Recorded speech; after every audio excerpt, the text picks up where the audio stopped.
Chers téléspectateurs du micro du Pasteur Bobo, partout où vous êtes à travers le monde, on vous dit bonjour ou bonsoir. Ça dépend de l'heure à laquelle vous nous regardez. C'est votre émission, ça donne les tons. Nous avons le plaisir de recevoir pour vous Monsieur Fita Diboué, dit Cheikh Fita, connu sous le nom de Cheikh Fita. Qui est Cheikh Fita?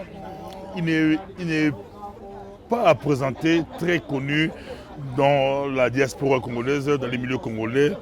Il a plusieurs casquettes. Il est l'auteur d'une trentaine de pièces de théâtre à succès qu'il a monté avec le théâtre Orkan durant des décennies. Grand prix national de théâtre en 1987.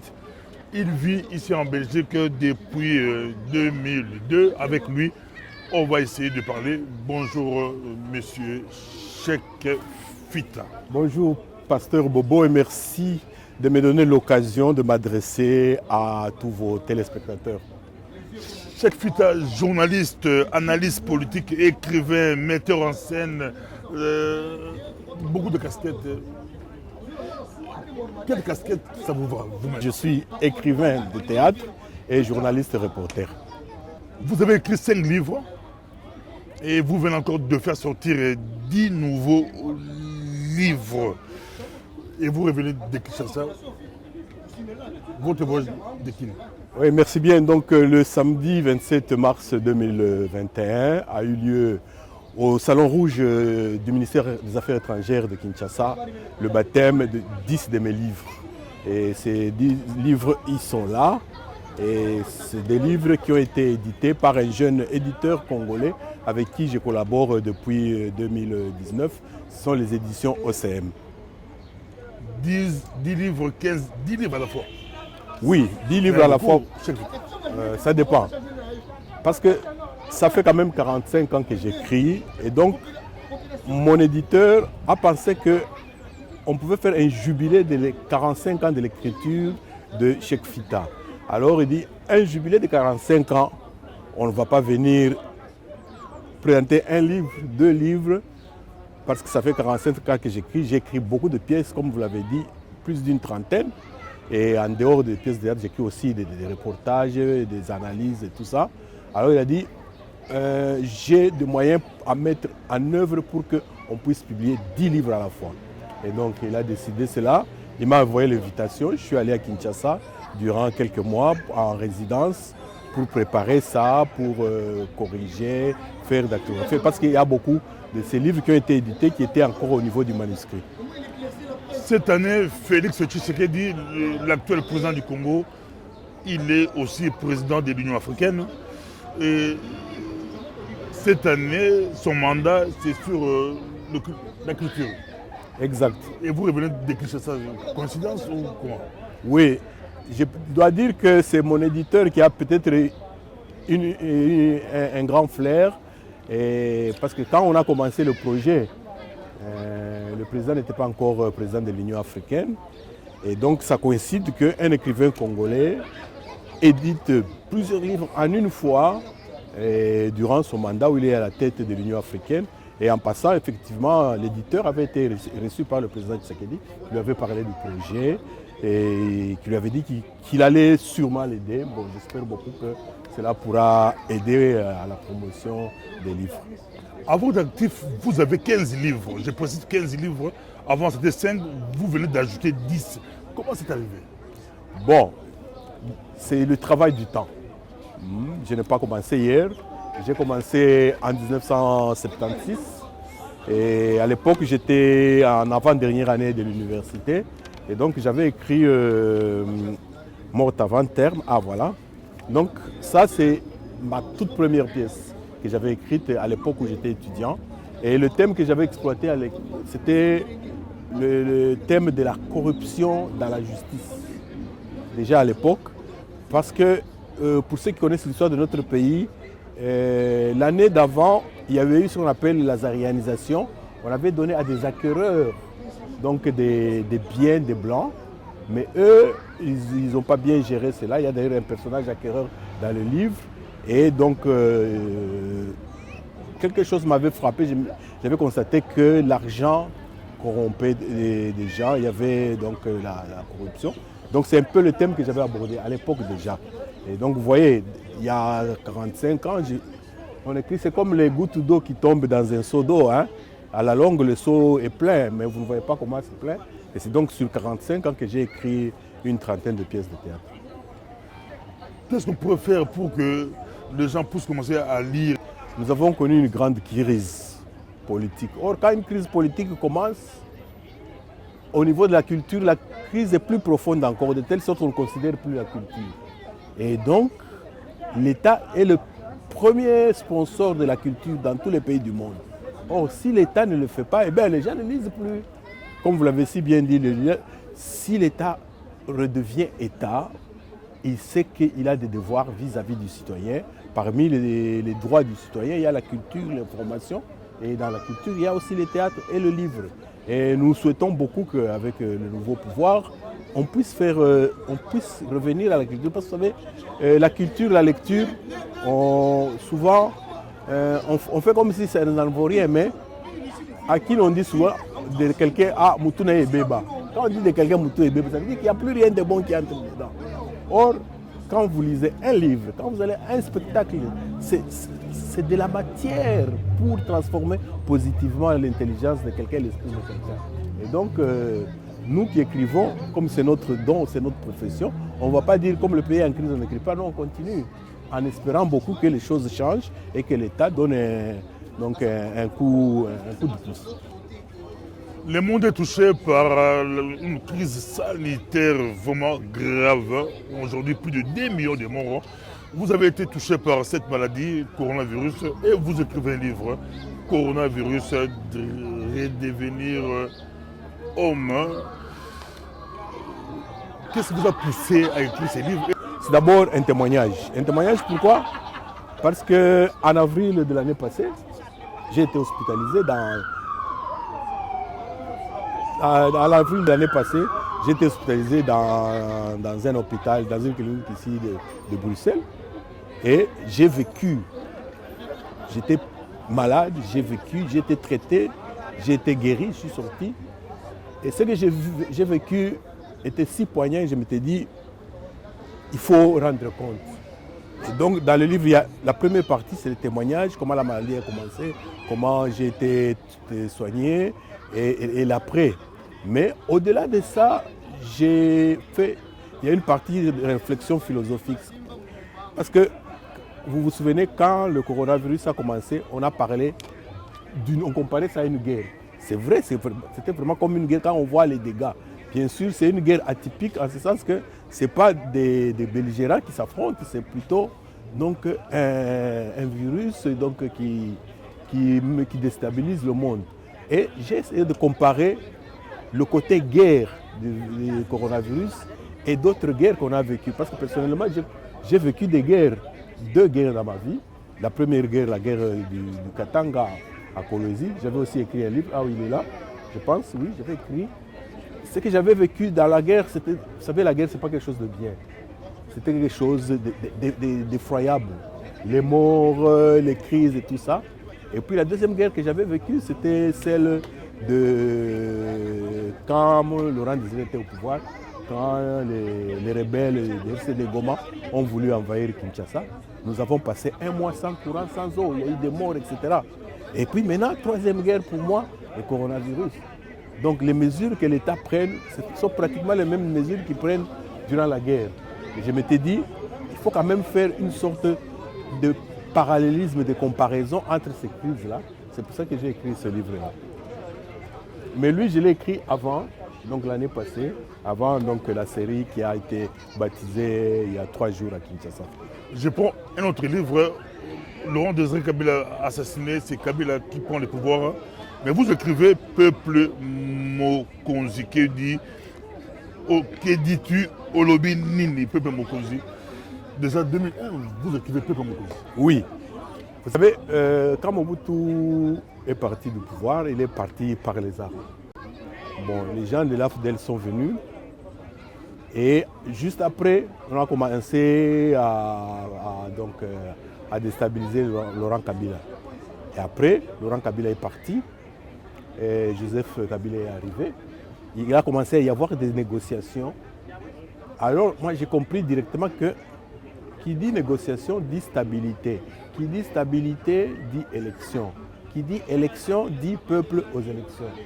Donc, il faut déjà préparer le peuple pour qu'un jour, quand il y a des élections, ils sachent bien voter. Parce que vous savez, dans nos pays où nous vivons, les élections, ce n'est pas un problème parce que tous les citoyens savent ce que c'est. Mais en Afrique, ce n'est pas le cas. Et donc, c'est un livre d'éducation civique que chaque citoyen devrait lire et comprendre et se rendre compte de la valeur d'un bulletin. Un seul bulletin a une grande valeur. Un seul bulletin, c'est le pouvoir. Mais son pouvoir vient du fait que c'est le bulletin de plusieurs millions de gens. C'est un peu, donc, c'est l'éducation civique qui est là-dedans que j'avais écrit ce livre.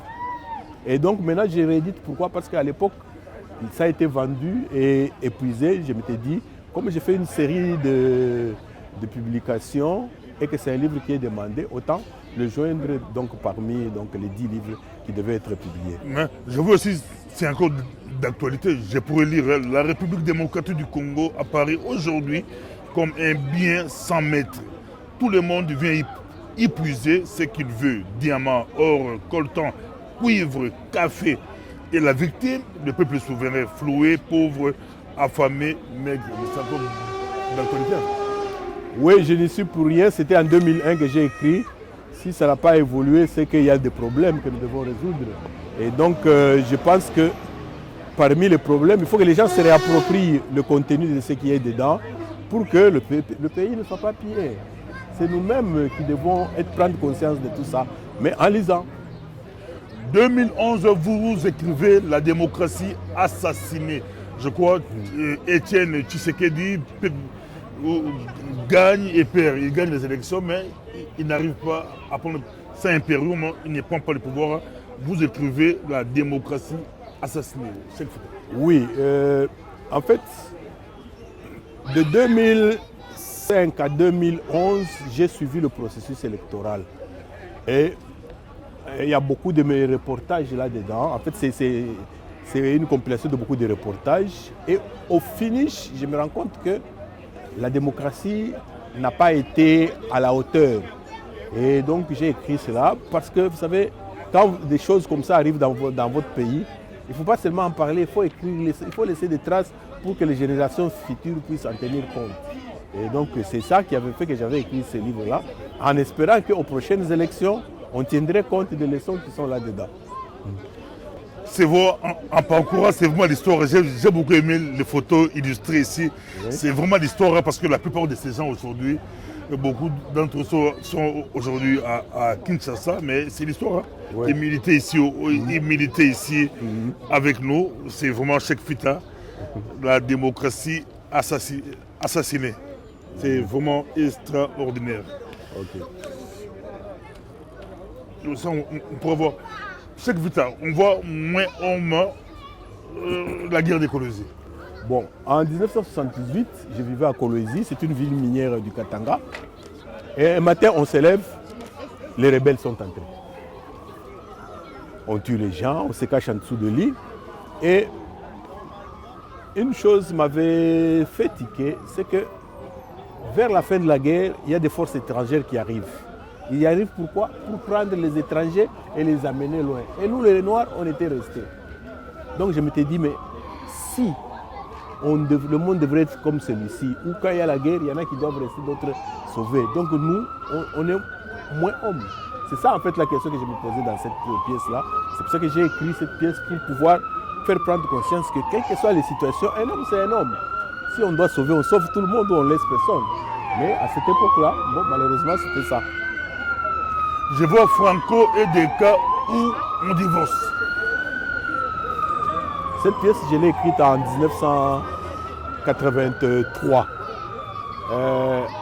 À l'époque, dans la société, il y avait beaucoup de problèmes.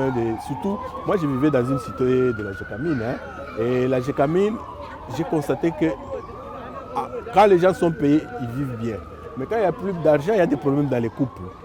Alors, avec les comédiens, on s'est dit, si on écrivait quelque chose sur les divorces, est-ce que la Gécamine serait intéressée? On a écrit, on a proposé, la Gécamine a dit, non, mais ça nous intéresse parce que nous avons nous-mêmes fait le constat que après la paye, durant la période de crise, il y a beaucoup de problèmes dans les couples. Et les problèmes dans les couples font que l'ouvrier, quand il va au travail, il n'est plus concentré. On voit la production diminuer. Et effectivement, nous avons monté cette pièce, nous l'avons circulée dans différentes cités de la Gécamine. Et bon, la Gécamine avait remarqué qu'il y avait un changement dans le comportement des gens. Parce que dans les couples, les vrais problèmes, c'est toujours des petites choses, mais finalement, les couples se séparent. Bon, bien sûr que l'idée au départ c'était eux, mais le thème était d'une façon tout à fait universelle parce que les hommes restent les hommes, les femmes restent les femmes, et souvent dans les couples, on se sépare pour rien. Alors qu'il suffit que quand vous assistez à un spectacle comme celui-là, parce que le théâtre a comme rôle aussi de dédramatiser la vie. Parce que la vie est tellement compliquée que souvent on prend toute chose comme un drame. Mais quand vous allez au théâtre, on tourne ça au ridicule, vous vous rendez compte que tiens, ça c'est mon comportement, vous êtes un peu gêné, vous changez. C'est aussi ça le rôle du théâtre. Tout ce livre, c'est écrit par un Africain. Un Africain, mais comment faire pour les avoir? Les livres ici, ils ont été produits exclusivement pour Kinshasa. Donc les livres, bon bien sûr, l'éditeur est à Kinshasa, l'imprimeur est en France. On a fait le baptême à Kinshasa. Les livres sont déjà disponibles à Kinshasa dans les librairies, etc. Mais maintenant que je suis revenu ici, on va faire, parce que ça demande des financements, avec la vente des livres de Kinshasa, je pense qu'on aura de quoi produire des livres qui seront ici. Bon, il y a des livres comme ceux que j'ai publiés dernièrement. Il y a par exemple la librairie Filigrane ici. On peut trouver ce livre-là. Et donc, l'éditeur voudrait mettre aussi sur Amazon, sur la distribution en ligne. Bon, ça, c'est le travail de l'éditeur. On voit des bouts de jeunes qui veulent aussi écrire. C'est possible? L'écriture, c'est une volonté personnelle d'abord. C'est un talent personnel. Il n'y a pas des écoles où on vous apprend les talents. Donc, c'est comme le football. Hein. Vous savez, les gens, ceux qui jouent au football, ils n'ont été dans aucune académie. Et donc, en même temps, de la même façon pour l'écriture, si vous pouvez sentir que vous avez le talent et vous allez faire un effort, il y a des techniques que vous allez apprendre. Et moi, personnellement, à l'époque où j'étais au Katanga, je faisais des ateliers pour initier les jeunes. Parce qu'il y a des obstacles que quand on est novice, on ne peut pas connaître. Il faut que ceux qui sont dans le métier, ils peuvent vous aider à faire. J'ai fait des ateliers à l'époque. Et donc ça c'est aussi l'État, les gens qui ont les talents, qui apprennent aux autres. Mais bien sûr, il y a des écoles d'écriture. La technique, ça s'apprend à l'école. Mais les talents, on l'a ou on ne l'a pas. Donc il y a et le talent et la technique. Et puis en passant, il faut maîtriser la langue. Vous savez, si vous voulez écrire en lingala, il faut maîtriser le lingala. Si vous voulez écrire en français, il faut maîtriser le français. Il y a des langues qui ont des finesses terribles. De telle sorte que si vous maîtrisez, avec le travail, avec le temps, vous serez un grand écrivain. Ce n'est interdit à personne. Je vois aussi le syndrome du Canaan. Je vous rappelle que nous sommes avec Cheikh Fita, le syndrome du Canaan. Le syndrome de Cannes. Le Cannes, là, je parle de Canaan. Cannes, c'est une abréviation qui veut dire carence, attentisme et négligence de l'histoire. En fait, c'est une comédie où un monsieur qui est en Afrique dit « Ah, je vais en Europe ». Il arrive en Europe, il est venu voir un de ses amis qu'il avait rencontré en Afrique. Et il va chez lui. Le type dit, mais comment tu débarques comme ça chez moi? Moi, je dis, mais et tu vas faire quoi? Alors, l'ami européen et l'Africain, à force de discuter, le blanc, il dit à l'Africain, vous savez, le vrai problème chez vous, les Africains, c'est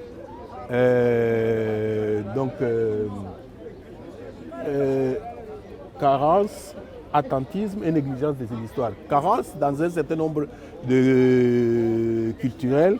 Attentisme, ça veut dire que quand il y a un problème, vous ne passez pas à l'action, vous attendez. Vous attendez quoi? Personne ne viendra faire ça pour vous.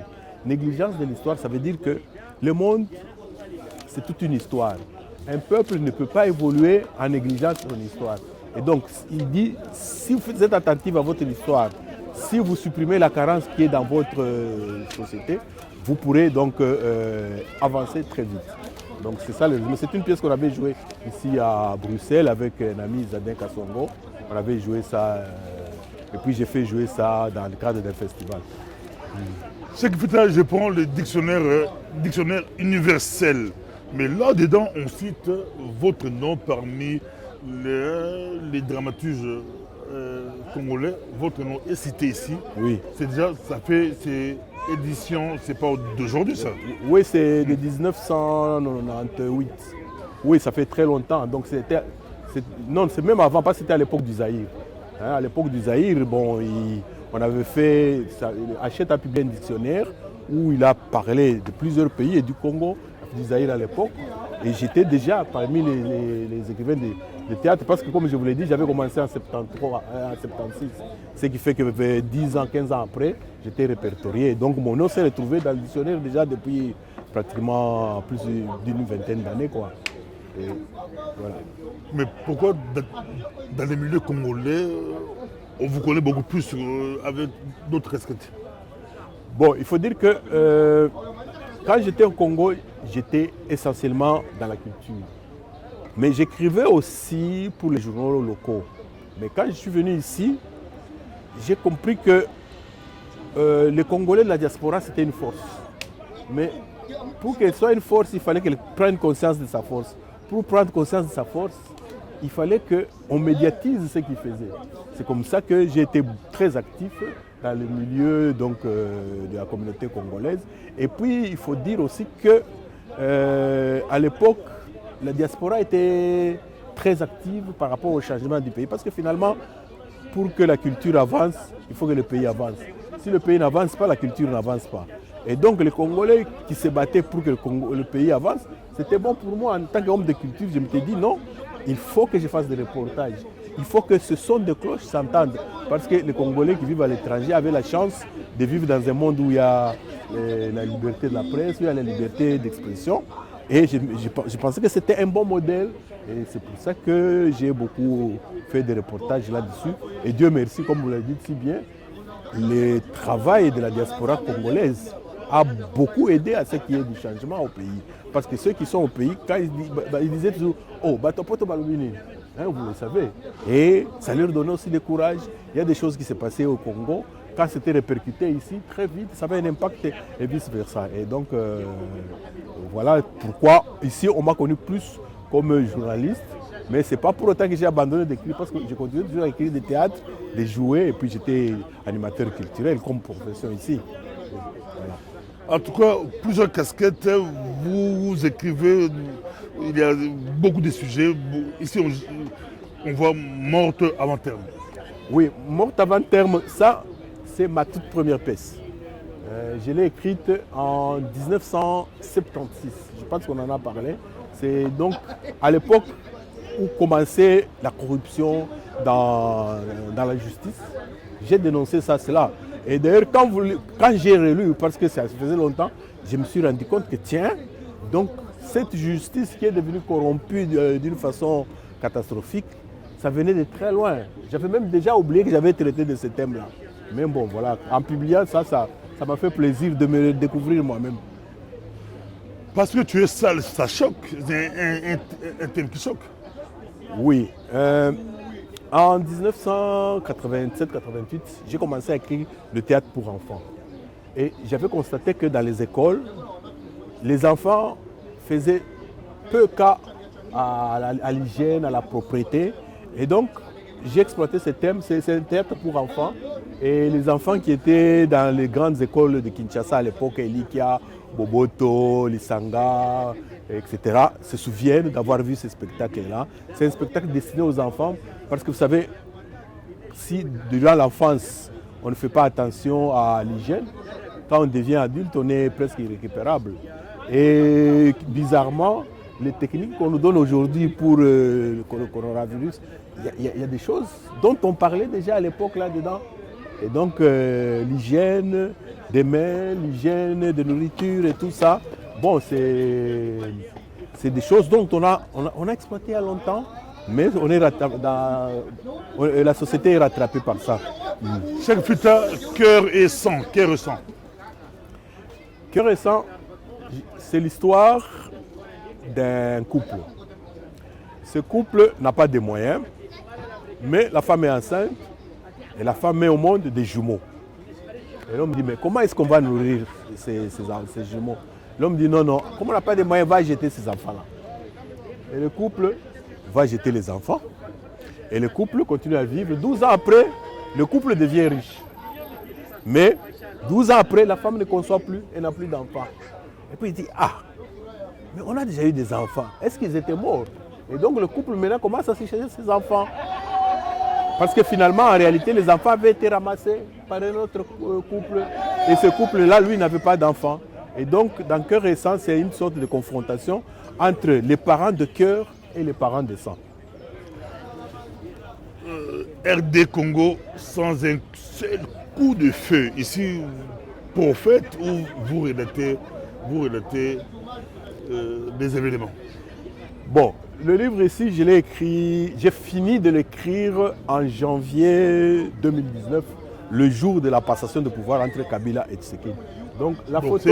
C'est écrit avant? Oui, c'est-à-dire 14 mois avant qu'il y ait les élections. Comme je suivais l'actualité, je sentais que finalement les élections devraient avoir lieu. Bien sûr, Kabila résistait, peu importe. Mais moi, avec mon feeling de journaliste, je dis il y aura les élections. Et donc, tous les reportages que je faisais, toutes les interviews que je faisais aux personnalités qui venaient par Bruxelles, je mettais cela toujours dans le cadre de ce livre, de telle sorte que le jour où il y a eu passation de pouvoir, j'ai mis fin au livre. Donc, quand vous le lisez, vous voyez les 14 mois qui précèdent les élections. Et il y a des choses que les candidats avaient dit, quand eux-mêmes se relisent, ils sont parfois un peu gênés. Donc c'est un témoignage de quelqu'un qui a suivi pas à pas les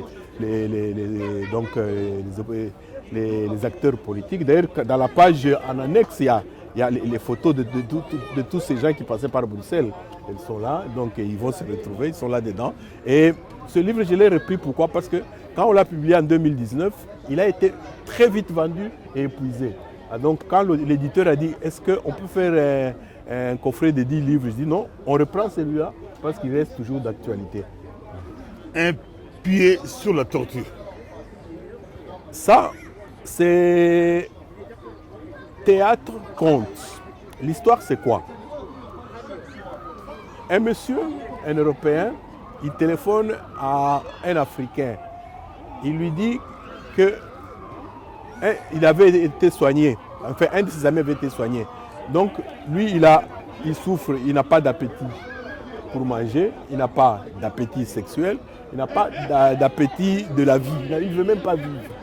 Et un ami lui a dit, non, il y a un sorcier africain qui m'avait donné une poudre et j'avais été guéri. Alors lui, il téléphone à l'Africain, il dit, non, écoute, est-ce que tu peux m'envoyer cette poudre-là? L'Africain dit, mais non, c'est pas comme ça, la poudre-là, je ne la donne pas comme ça, il y a un processus. Et dans le processus, il y a des étapes, des rituels, etc. Le type, il lui dit, non, viens, on va faire en Europe. Il dit, non, ça ne se fait pas en Europe, ça se fait en Afrique. Le type va en Afrique, rencontre l'homme, il commence à l'initier. Et dans l'histoire où il y a cette initiation, à un moment donné, le chef, un des chefs qu'on avait consulté dans l'histoire, il dit, non, j'ai besoin que tu m'amènes de la poussière qui a été piétinée par une tortue. Il faut trouver la tortue. Il faut trouver ça. Donc, dans l'histoire, la tortue intervient. Bon, je ne peux pas tout dire de cette histoire parce que c'est ça aussi le sel de l'histoire. Et donc, quelque part, la tortue intervient par rapport à cet homme-là. Et donc, ceux qui liront le livre, ils verront par quelle magie, du fait d'avoir rencontré cette tortue, l'homme a été donc soigné. Disanga One Man Show. Là, j'ai assisté à ULB. Non, à Salle Mercelis, à XL. Oui, ça c'est One Man Show que j'ai écrit, bon, je ne sais plus, en 2013 ou 2014. Et c'est un peu un clin d'œil à mes compatriotes. Vous savez, en même temps, nous nous battions pour que le pays redevienne pays. En même temps, on sentait que pour réussir un grand combat, il faut être réuni. Et le personnage principal, lui, veut réussir. mais il veut réussir seul. Il trouve la formule pour réussir seul, mais in fine, il se rend compte, quand la pièce va finir, il avait négligé un détail. Il y a des choses qu'il aurait dû faire avec d'autres. Et il s'est rendu compte que non, finalement, dans la vie, pour réussir, il ne faut pas être seul, il faut être nombreux, il faut qu'on ait la lisanga. Donc c'est ça le titre. Et vous l'avez vu, j'avais joué ça effectivement. La petite menteuse, Cheikh Fouta. La petite menteuse, c'est une pièce que j'ai écrite il y a 20-25 ans. Le mensonge est un des grands fléaux dans la société. Dès le jeune âge, il faut qu'on apprenne aux enfants à dire la vérité. Un enfant qui ment, à la longue, quand il grandit, ça risque d'être une catastrophe. Et donc, c'est une pièce qui est destinée aux enfants. Et dans le personnage principal, c'est une enfant qui ment comme elle respire.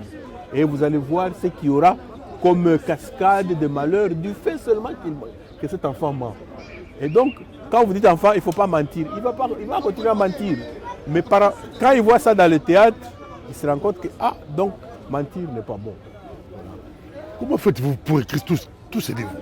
C'est quand? Quel timing? Le timing? Il n'y a pas de timing. Il y a d'abord l'inspiration. L'inspiration vient de la société. Vous savez, on vit dans une société. Aucune société n'est parfaite. Chaque société a des problèmes. Moi, je suis foncièrement congolais. Et donc, je vois les problèmes qui sont dans ma société. À un moment, il y a un déclic qui dit non. Ce problème-là, pour le résoudre, il faut l'écrire sous forme de théâtre.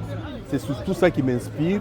Et alors, je conçois une histoire, je conçois des personnages, je me mets à écrire. Il y a des pièces que j'écris rapidement. Il y en a d'autres qui prennent du temps, ça dépend du feeling. Bon, donc, assez régulièrement, dans les soirs, surtout la nuit, j'écris. Une page aujourd'hui, 2 pages demain. Et après un temps, je peux terminer une pièce, un livre. Le ver et le fruit. Le ver et le fruit, c'est un conte.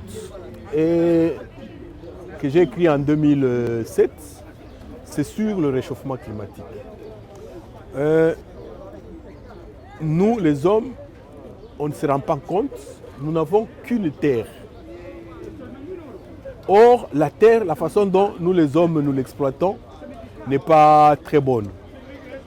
Et donc, comme nous n'exploitons pas bien la terre, il y a ce qu'on appelle le réchauffement climatique. Comment faire en sorte que les gens comprennent que certains de leurs comportements n'est pas bon. Alors, j'ai conçu un conte dans le pur style traditionnel. Vous savez, en Afrique, la grande école, c'était les contes, c'était les proverbes, les contes, le soir autour du feu. Et donc, j'ai conçu cela. Pourquoi? Parce que le ver, je l'ai comparé au globe terrestre. Et le fruit, c'est le personnage principal qui dit, moi, pour vivre, je vais creuser la terre. Je vais prendre ce qui est dans la terre. Un peu comme le ver fait du fruit. Mais quand le ver entre dans le fruit, que devient le fruit? Or, c'est ce que nous, les hommes, nous faisons. Je prends même notre pays, le Congo. Vous voyez comment on exploite le cuivre au Katanga. On détruit la terre. Et à la place, on met quoi? Et donc, voilà. Il y a ce conte, il y a 2 autres contes qui sont là-dedans. Le Congo prend la tête de l'Union africaine. On a Cheikh Fouta. Si vous demandez de donner des conseils à Félix Tshisekedi, qui est le président de l'Union africaine, par rapport à la culture. Bon, disons que nous sommes disponibles. Vous savez, mon éditeur et moi avions été heureusement reçus par le président Tshisekedi. Notre projet, il date d'avant qu'il ne soit président de l'Union africaine. Nous a dit humblement que dans le domaine du livre, dans le domaine du théâtre, nous sommes un modèle. Nous allons tout faire. Ce sera aussi notre contribution. Il faudrait que les hommes de culture congolais soient à la pointe, mais il faut aussi que l'État les soutienne. Parce que, comme je l'ai dit au début, c'est l'État qui soutient la culture. Le président Tshisekedi avait promis à mon éditeur de l'aider parce qu'il a trouvé, il est jeune, il est très dynamique, il a beaucoup d'initiatives, il investit son argent, parfois à perte. Il a dit, bon, on va voir, dès qu'il y a une possibilité, on pourra vous aider. Et donc, nous, moi en tant qu'écrivain, avec mon éditeur, nous on est disponibles, mais je ne suis pas seul, c'est tous les hommes de culture qui devraient être soutenus, parce que cette année, il faut que le Congo montre que c'est un grand pays culturel, et que notre mandat ne passe pas inaperçu. Ça ne pourra passer inaperçu que si ça pourra ne pas passer inaperçu que s'il y a des productions. Voilà pourquoi nous avons fait ce coup de 10 livres. Si on peut trouver d'autres écrivains congolais qui peuvent être édités, chacun 5 livres, si on peut soutenir des grands spectacles, si on peut soutenir de grandes expositions, parce qu'il y a beaucoup de grands artistes plasticiens au Congo, il y a beaucoup de grands sculpteurs et tout ça. Vous savez, c'est tout ça. Si on fait la promotion de la culture durant ce mandat de président Tshisekedi à la tête de l'Union africaine, nous pourrons dire aux autres pays, voilà, ce que nous faisons chez nous, notre président peut aussi faire la promotion chez vous. Et ce sera tout à notre honneur. Ça, c'est humblement ce que je peux avoir comme suggestion. Mais qu'avez-vous dit au président par rapport au Congo, par rapport à la culture au Congo? Moi, je lui ai dit la culture. Je lui ai dit d'abord que quand il est arrivé, la culture était par terre. Tout le monde le sait. La preuve, il n'y a pas de maison d'édition, il n'y a pas de salle de spectacle. Les musiciens, pour faire leurs œuvres, souffrent. Tout le monde souffre dans la culture. Et donc, la culture a besoin d'être soutenue. Et si la culture est soutenue, c'est que les gens aussi oublient, c'est que la culture, il dit ce qu'on appelle l'industrie culturelle. La culture, c'est toute une industrie. Pas mon éditeur, c'est un homme d'affaires. Il sait qu'il va faire des affaires avec les bouquins, il sait qu'il va vendre beaucoup. Et donc, il va vendre non seulement au pays. Ce qu'on a baptisé sera vendu au Congo, mais il y aura une production qui sera faite ici. Il y aura transfert de devises. Donc, vous voyez, si nos œuvres d'art sont vendues à l'étranger, ils sont des sources de revenus. Et c'est faisable. Dans tous les domaines, il est possible qu'on le fasse. Mais un petit coup de pouce seulement pour démarrer, la culture peut effectivement donc décoller. Parmi les 15 livres, il n'y a que RD Congo sans un seul coup de feu qui a plus de 500 pages. Quelle stratégie adoptez-vous? Pour écrire ou pour le volume de... Bon, d'abord pour le théâtre, vous savez, le théâtre, il est appelé à être joué. La pièce la plus volumineuse, c'est Cœur et Sang, c'est combien? À peu près 170 pages. Mais généralement, le bon théâtre se joue entre 1h, 1h15 et 1h30. Donc, ce qui fait que les pièces de théâtre ont entre 60 et 80 pages. C'est fait pour jouer, pour être lu et pour être joué. Et donc, c'est ça. Mais ça, c'était quand même un témoignage parce que vous savez que le mandat de Joseph Kabila devait se terminer en 2016, je pense. Mais il est parti en 2019. Donc les 3 ans là, c'était un moment important de notre pays. Un combat que tous les Congolais ont mené. Parce que beaucoup de gens négligent ce que tous les Congolais ont fait. Non, c'était tout le monde. Alors je m'étais dit, c'est un moment important. La preuve, on a mis au pouvoir un président, sans que ce soit un président militaire. Ce qui est une première dans notre pays. Mais c'est le travail de tout un peuple. Et donc dans ce livre, j'ai relaté ce combat politique du peuple congolais durant les 14 derniers mois. Parce que c'est durant les 14 derniers mois que j'ai compris que Kabila pouvait faire tout ce qu'il voulait. Il devait organiser les élections. Il allait organiser les élections. Il ne serait pas candidat. Il ne serait pas candidat. Son gars qui présenterait ne passerait pas. Son gars n'est pas passé. Dieu merci. Donc ce livre, c'est un peu le témoignage de tout ce processus-là. On va terminer ici avec Cheikh Fita, mais la prochaine étape, vous étiez au Congo, avec des conférences, la prochaine étape. Bon, je suis revenu parce que j'habite ici. J'ai la famille ici. Et du point de vue professionnel, je suis revenu aussi pour préparer le marché européen du livre. Parce que il faut qu'en tant qu'écrivain, vous soyez lu dans votre pays avant de chercher à conquérir le marché étranger. Si le livre se va bien, les étrangers disent tiens, c'est des livres des Congolais. Il faut que les livres des Congolais aussi soient vendus ici. Je ne peux pas commencer par la Belgique, du fait que je vis en Belgique. Moi, je suis un écrivain congolais qui exploite essentiellement le thème de congolais. Je fais en sorte que les thèmes congolais soient universels et intéressent aussi le monde. Et de telle sorte que maintenant, mon éditeur et moi, nous ambitionnons de conquérir le marché européen du livre. Donc vous prouvez des conférences dans des universités françaises, belges, américaines et autres. Oui, progressivement, on C'est va possible de essayer. traduire des livres en anglais. Oui, c'est-à-dire un livre, dès qu'il devient un best-seller, automatiquement on a envie de le traduire. Mais il y a des pays comme le Japon par exemple. Au Japon, eux, ils n'attendent pas qu'un livre soit best-seller. Eux, ils sont attentifs à toutes les cultures du monde. Ils peuvent venir et dire, tiens, ça nous intéresse, ils traduisent dans leur langue, ils publient. Il y a beaucoup de pays qui ont cette culture-là, d'aller directement vers les pays. Et ça, c'est un peu le travail de nos ambassades, hein, qui devraient nous aider quand on publie comme ça. Ils prennent un lot, ils en parlent dans les pays où ils vivent. Et on découvre nos livres, on découvre notre culture. Et à ce moment-là, en Pologne, en Estonie, en Allemagne, tiens, les éditeurs peuvent être intéressés et traduire. Parce que finalement, la culture elle est universelle. Les problèmes que je traite ici, même si je parle des réalités congolaises, c'est des problèmes universels. Les problèmes que les Congolais ont, c'est des problèmes aussi que d'autres peuples ont. Voilà. Quelqu'un pourra poser la question de dire qu'on ne verra plus chaque futur journaliste. C'est difficile à dire. Hein. Vous savez, le journaliste, c'est un chasseur d'informations. Quand il y a une information, j'écris. Mais il faut dire qu'après les élections, il y a de moins en moins d'informations qui accrochent ici en Occident. Et d'ailleurs, j'étais à Kinshasa. À Kinshasa, ils ne disent plus qu'est-ce qu'on dit. À Kinshasa, ils ont leurs problèmes maintenant. Par exemple, j'ai laissé les problèmes des bouchons et tout ça. Donc, ils ont des problèmes réels. Ils ont des problèmes du gouvernement qui doit être là. Ils ont des problèmes de la vie quotidienne. Et donc, l'actualité pour moi est de plus en plus à Kinshasa qu'ici. Et donc, je me sentirais un peu en train de tourner le pouce en Europe. Je suis vraiment tenté d'être plus au pays parce qu'il y a des problèmes, il y a l'actualité là-bas. Tous ceux qui étaient ici sont là-bas, etc. Quoi. Donc, Si voilà. je vais directement sur Amazon, je peux avoir les livres.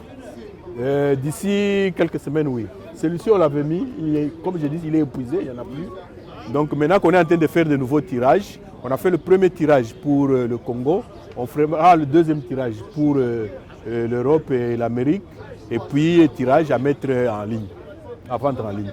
Donc maintenant, j'ai besoin des livres maintenant. Il faut attendre. Oui, quelques semaines. Ça va aller vite. Merci beaucoup, c'était Cheikh Fitas, c'est vraiment intéressant, beaucoup de livres, difficiles à porter, c'est vraiment des cartons, c'est intéressant, un Congolais, notre compatriote, il était au Congo, il a été professeur de philosophie. Il était professeur de philosophie de français durant des années, oui. Il a fait beaucoup pour les pays, mais il était en Europe, il vit en Europe, il vit en Belgique, mais maintenant, avec son métier, ça sera à cheval entre l'Europe et l'Afrique. Merci exact. beaucoup, Cheikh Fitas. Merci Votre beaucoup. mot de la fin. Merci beaucoup, Pasteur Bobo, pour le micro, parce que vous savez, comme vous l'avez dit, je suis journaliste, je suis plus habitué à aller de l'autre côté de la caméra, mais quand on est de ce côté-ci, il faut bien se plier. Merci aussi à notre réalisateur avec qui on s'est croisé plusieurs fois dans différentes conférences. Donc voilà, je le remercie pour ce travail parce qu'on les appelle les héros dans l'ombre.